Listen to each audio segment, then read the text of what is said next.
నాకు 2011లో నెక్స్ట్లో అయింది నాకు సర్జరీ. సో మేము ప్రధానంగా ఎదుర్కొంటున్న సమస్యలు ఏంటంటే మాకు మెడిసిన్ గురించి ప్రాబ్లం అవుతుంది. అలాగే స్పెషల్గా కిడ్నీ పేషెంట్లు రోజు ఒక ప్రాబ్లం ఫేస్ చేస్తుంటారు. ట్రాన్స్ప్లాంట్ అయ్యాక వారి పరిస్థితి ఎట్లా అంటే యాజ్ ఏ బెన్ను లేక అట్లా కొన్ని ఇయర్కి 2-3 టైమ్స్ అడ్మిషన్ అవుతుంది. సో దానివల్ల పేషెంట్ పైన చాలా భారం పడుతుంది. ప్రభుత్వం పెద్ద మనసు చేసుకొని వాళ్ళని కొంచెం స్టడీ చేసి ఏపీలో మాదిరిగా 10,000 రూపీస్ ఇవ్వాలని నా యొక్క విన్నపం అండి. Thank you. నమస్కారం అండి. రేవంత్ రెడ్డి గారికి మా రిక్వెస్ట్ అండి, కిడ్నీ పేషెంట్లు మేమందరం కిడ్నీ ట్రాన్స్ప్లాంట్ అయిన వాళ్ళు మన తెలంగాణలో ఎంత లేదన్నా 10,000 నుంచి 20,000 మంది దాకా ఉన్నామండి. వీళ్ళందరికీ చాలా చాలా చాలా ఇబ్బంది అవుతుంది. కిడ్నీ రోగులు ఏంటంటే గాజు పెంచు లాంటి వాళ్ళు చూడడానికే ఉంటారు, వాళ్ళు దేనికి పని చేయరు. పని చేయాలన్నా దేని చేయాలన్నా ఎన్నో ప్రాబ్లమ్స్, ఎన్నో ఇన్ఫెక్షన్లు వస్తాయి. వీళ్ళందరికీ మా తరపున, మీ తరపున, మన తెలంగాణ యావత్ ప్రజల తరపున మాకు మాత్రం పింఛన్ ఇప్పించగలరని మా రిక్వెస్ట్ అండి. డయాలసిస్ పేషెంట్లకు ఇస్తున్నారు, అదే మాదిరిగా మాకు కూడా కొంచెం పెన్షన్ ఇస్తే మేము ఏదో జీవనోపాధనలాగా కూరగాయలకు ఏదో ఫుడ్ లాగా మాకు ఖర్చు బాగా అవుతుంది కదండి. దానికోసం ఇవ్వాలని తెలంగాణ గవర్నమెంట్ మేము సభాపూర్వంగా వేడుకుంటున్నాం అండి. జై అందరం.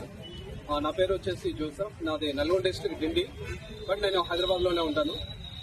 2018 ఏప్రిల్ 27లో నాకు సర్జరీ అయింది. నియర్ బై 9 months డయాలసిస్లో ఉన్నాను. నా వైఫ్ కిడ్నీ నాకు డొనేట్ చేసిండే. తను చేసినటువంటి త్యాగాన్ని బట్టే ఈరోజు నేను ఇలా ఉన్నాను. So every day I'm facing అంటే సమ్ ప్రాబ్లమ్స్. అంటే నాతో పాటు నాలాగా సర్జరీ అయినటువంటి ప్రతి ఒక్కరము ప్రతిరోజు సమ్ ఇష్యూస్ గుండా వెళ్తా ఉన్నాం. ఎప్పుడే ఎలాంటి సమస్యలు వస్తాయో తెలియదు, ఎటువంటి రిజెక్షన్స్ వస్తాయో కూడా తెలియదు. సో మేము ప్రతిరోజు మేము వేసుకున్నటువంటి మెడిసిన్ ద్వారా సమ్ ఎఫెక్ట్స్ వచ్చి అంటే హాస్పిటల్లో అడ్మిట్ అయినామంటే మాత్రం compulsory near by lakhs of rupees ఖర్చు అవుతూ ఉన్నాయి. సో మా అందరి తరఫున ఒకటే రిక్వెస్ట్ ఏంటంటే తెలంగాణ ప్రభుత్వాన్ని ఒకటే కోరేది.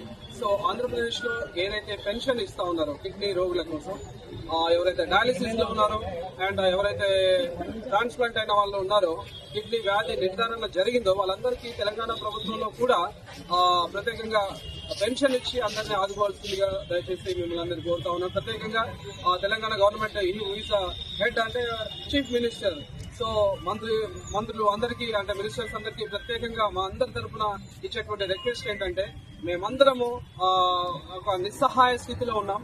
సో దయచేసి మా అందరి గురించి, మా ఫ్యామిలీస్ కి అంటే మన మేమైతే సర్జరీ అయి బయట అంటే బ్రతికున్నాము, బట్ మా మీద ఆధారపడిన వాళ్ళు చాలా మంది ఉన్నారు. మా పేరెంట్స్ కానీ అగైన్ మా మీద ఆధారపడినటువంటి మా పిల్లలు, మా భార్య ఇట్లా ఉన్నారు. సో అందరినీ ఆదరించండి దయచేసి. పెన్షన్ ఇచ్చి మమ్మల్ని అందరినీ ఆదరించాల్సిందిగా దయచేసి మమ్మల్ని అందరినీ ఒకసారి అంటే మా అందరి రిక్వెస్ట్ ఒక్కొక్కటి కదిలిస్తే ఒక చరిత్ర ఉంది. దయచేసి మమ్మల్ని పెన్షన్ ఇచ్చి ఆదుకోవాల్సిందిగా కోరుతా ఉన్నాం. Thank you very much.